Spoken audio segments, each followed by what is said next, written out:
আগামী ১২ মার্চ ২০২৬ বৃহস্পতিবার ত্রয়োদশ জাতীয় সংসদের প্রথম অধিবেশন বসতে যাচ্ছে। আর এই অধিবেশনে নির্বাচন করা হবে স্পিকার এবং ডেপুটি স্পিকার। এছাড়া সরকার দলীয় চিফ হুইপও নির্বাচন করা হবে অধিবেশনের প্রথম দিনেই। এরই মধ্যে কারা হতে যাচ্ছেন স্পিকার, ডেপুটি স্পিকার এবং চিফ হুইপ তা নিয়ে চলছে বিস্তর আলোচনা। উঠে আসছে বিএনপির বেশ কয়েকজন প্রবীণ নেতার নাম। সূত্র জানায়, স্পিকার পদে এখন পর্যন্ত বিএনপির প্রবীণ ৩ জন নেতার নাম আলোচনায় আছে। এছাড়া ডেপুটি স্পিকার পদে ৩ জন এবং সরকার দলীয় চিফ হুইপ পদে শোনা যাচ্ছে ২ জনের নাম। তবে স্পিকার পদের জন্য সবচেয়ে বেশি আলোচিত হচ্ছে বিএনপির স্থায়ী কমিটির সদস্য ডক্টর আব্দুল মঈন খানের নাম। বলা হচ্ছে, ক্লিন ইমেজের নেতা হওয়ায় স্পিকার হিসেবে তাকেই পছন্দ নীতি নির্ধারকদের। ছেলেপক্ষ কালি আসবে, তাই একদিনে বাড়ির অঙ্ক নিয়ে টেনশন আছে।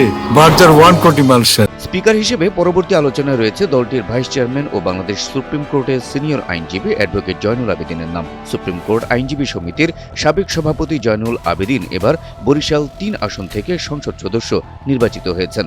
আর স্পিকার হিসেবে আলোচনায় থাকা তৃতীয় ব্যক্তিটি হলেন সাবেক শিক্ষামন্ত্রী ডক্টর এম ওসমান ফারুক। বিশ্বস্ত সূত্রে জানা গেছে, এই ৩ জনের মধ্য থেকেই একজনকে স্পিকার নির্বাচিত করার বিষয়টি মোটামুটি নিশ্চিত। এদিকে ডেপুটি স্পিকার পদে আলোচনার শীর্ষে রয়েছেন লক্ষ্মীপুর ৪ আসনের সংসদ সদস্য এবিএম আশরাফ উদ্দিন মিজান। এছাড়া ভোলা ১ আসনের আলোচিত সংসদ সদস্য ব্যারিস্টার আন্দালিব রহমান পার্থ ও নোয়াখালী ১ আসনের সংসদ সদস্য ব্যারিস্টার এএম মাহবুব উদ্দিন খোকনের নামও রয়েছে ডেপুটি স্পিকারের তালিকায়। সূত্র বলছে, এদের মধ্য থেকেই শেষ পর্যন্ত একজনকে বেছে নেবেন তারেক রহমান। বাংলাদেশে এই প্রথম বার্জার 1 কোটি মালসেন, ১ কোটে পারফেকশন। এদিকে সংসদের সরকার দলীয় চিফ হুইপ পদে সবচেয়ে বেশি যার নাম আসছে তিনি নোয়াখালী ২ আসনের সংসদ সদস্য জয়নুল আবেদিন ফারুক। এছাড়া এই পদের জন্য নোয়াখালী ৩ আসনের সংসদ সদস্য বরকতুল্লাহ বুলুর নামও শোনা যাচ্ছে। এই দুজনই বিএনপির প্রবীণ এবং পরীক্ষিত রাজনীতিবিদ। তবে চূড়ান্ত মনোনয়নের এখতিয়ার কেবল প্রধানমন্ত্রী তারেক রহমানেরই হাতে।